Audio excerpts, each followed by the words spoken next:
ابتدا ہے رب جلیل کے بابرکت نام سے جو ہماری شہرت سے بھی زیادہ قریب ہے۔ یہ سورج یہ ستاروں کا جہاں کوئی نہیں دے گا، یہ سورج یہ ستاروں کا جہاں کوئی نہیں دے گا، زمین کھوئی تو تم کو اما کوئی نہیں دے گا،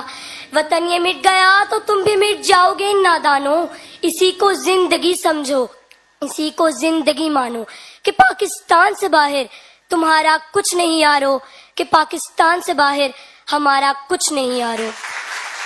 صدر عالی مرتبت، میں جب تاریخ کا مطالعہ کرتی ہوں تو خود کو کئی برس پیچھے محسوس کر کے میں دیکھتی ہوں، جناب صدر میں دیکھتی ہوں کہ عزم و یقین کی تصویر، شہیدوں کے لہو سے لکھی گئی تحریر، قائد کی انتھک محنت کی تصویر، اقبال کے خواب کی تعبیر، میرا پاکستان لہو لہان جب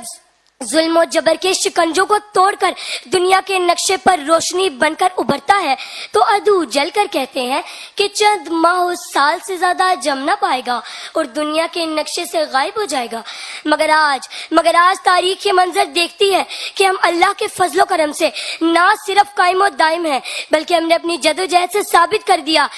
کہ جب اپنا قافلہ عزم و یقین سے نکلے گا، جب اپنا قافلہ عزم و یقین سے نکلے گا، جہاں سے چاہیں گے رستہ وہیں سے نکلے گا۔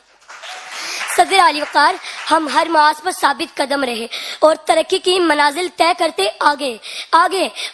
بڑھتے چلے گئے۔ ہم جرأت و بہادری میں سلطان ٹیپو حیدر بنے، ولید کی تلوار بنے، ہم شاعری میں شہرازی بنے، ہم نغمہ گری میں فردوسی، ہم ساز بنے تو بھلے شاہ، ہم سوز بنے تو وارث شاہ، ہم عقل بنے تو شاہ لطیف، ہم وجد بنے، ہم رقص بنے، ہم سچل سرمست بنے، اسکواش میں جہانگیر اور جان شیر بنے، اور جب بات ملک کی حفاظت اور سالمیت کی آئی تو ہم میجر عزیز بھٹی اور میجر طفیل بنے، ہم انسانیت کی خدمت کے لیے عبدالستار ایدھی بنے،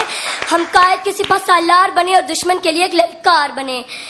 ہم نے دہشت گردی کا جڑ سے خاتمہ کیا۔ ہماری افواج آج بھی اپنی سرحدوں پر سیسا پلائی دیوار بن کر کھڑی ہے اور دشمن کو یہ پیغام دیتی ہے کہ ہم وہ قوم ہے جو جڑ سے جبر مٹاتی ہے، ظالم کو مار بھگاتی ہے، ہم موت کو آنکھ دکھاتے ہیں، ہم تیغ سے کب گھبراتے ہیں، اقبال نے بھی فرمایا ہے ہم توپ سے بھی لڑ جاتے ہیں۔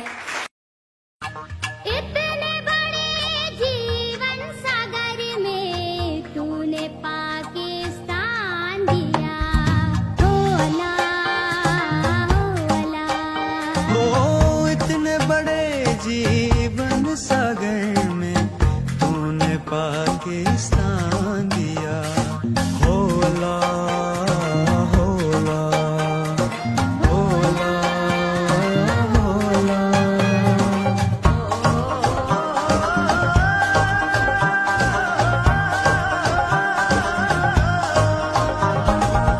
اتنی مشکل